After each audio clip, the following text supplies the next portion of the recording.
Hi, my name is Beth Hiley here for Board Game Geek TV. I'm sitting down with Blajej Kubaski, and he has brought us Simurgh. Yes, Simurgh. Hello again, sorry. Yes, with NSKN Games, I should mention that. Thank you. Yes, I brought Simurgh. Simurgh is a new game by Pierluca Zizi, published by NSKN Games, and it's a game about breeding dragons.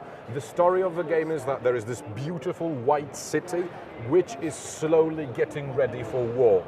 War is coming, and only one noble house will be the one that leads humanity to the war with the shattered ones. But let's not talk about them, let's talk about what goes on here. Basically what we can say that this is a worker placement with not one twist, but a few of them. First one is that we get two types of workers. There are the dragon riders, and there are the, I don't know if I'm placing them. Yes, actually, you'll see mine. Right smack in the middle. Dragon riders and spearmen. The difference is that a dragon rider can go pretty much everywhere, but a spearman can never enter a space that has the dragon rider emblem on it. So basically, this is like the dragon rider is a better type of worker. But this is not all. The game, as you can see, the board comes with spaces, with action spaces. When you put a worker there, you usually are able to either receive something or exchange a type of resources into other resources. And of course, I need to stop here for a moment to just show you have some bit love, yes for sure. Well, you were telling me before we went live here that these are laser cut acrylic plastic. Exactly. Huge, chunky wooden bits. Yes, and there is, okay, this is something I have to do. This is something we did before as well, but I gotta do this, okay? So I will be talking about those tiles in a moment, but just look at this. Look at this. This is how many we have of them, and these are not all because these are action tiles. Now, action tiles, as you can see, whoops, they also have action spaces, just like the board. And the very important element of the game is that you will be getting those tiles into your hand, and as you are playing, you will be placing them on the board. But the game is very, very dynamic, which means that the tiles, when you put workers on the tiles, when the tile is filled, it immediately goes away into what is called the chronicle. And the chronicle is a timer that measures the length of the game. So when there is a certain number of tiles in the chronicle, the game will end. Everyone will get an extra turn and the game will end.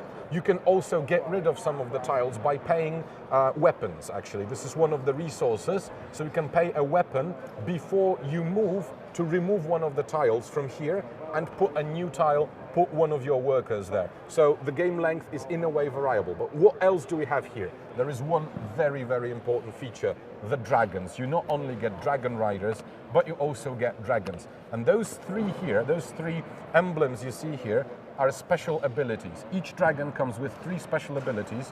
When you get a new dragon, you will put a number of those dragon ability markers on the dragon, and you can use them anytime on your turn. And those give you different things. Some of them simply allow you to get some resources, but others allow you to exchange resources or do something while you are doing an action on another tile. So there is a lot going on with the dragon abilities. Lots of flexibility you have on your turn then too. Some of them even have kind of internal combos. You can actually like take 3 of them immediately, one after the other, to do an action. But you don't always want to do this because one, you only have that many spaces to store resources, so you can't store that many. You can't kind of hoard resources. You have to dynamically use them on different tiles. That's one of the things. The second thing is that these usually offer points, and I say usually because we also get what is called objective tiles. Objective tiles is something that comes into the game when players basically put them into the game, and each of them gives us 2 types or 3 types of dragons. Sometimes it gives us resources, but mostly it's the types of dragons. And the number of ability markers on those dragons will decide who gets 8 points, 5 points, 2 points, or 13, 8, 5. So this is one of the ways you get points. You also get points from tiles. There are different types of tiles. Basically, there are 2 important types. One of them is tiles you simply put your workers on. So here, for example, this is a power tile. You will receive one of those in the beginning of the game. And they give you specific ways to earn points. But you have to remember, when you place a tile on the board, it's not yours. everyone else can use this. So not only do they come into the game and leave the game, but also other players can use. So if you get an overpowered tile, remember that you're not the only person who'd be able to use it. So play it at an opportune moment. Now, the second type of tiles, these are exploration tiles. This is a tile where you start with your dragon rider here, and every time you pay the resources, you can move down. Here, any number of dragon riders can be present. Here, only two, and finally there can be only one winner. And again, this gives you a pretty big, sizable reward. So if you get this into your hand and you're thinking about playing this, set yourself up in such a way that you will be able to go down as far as possible.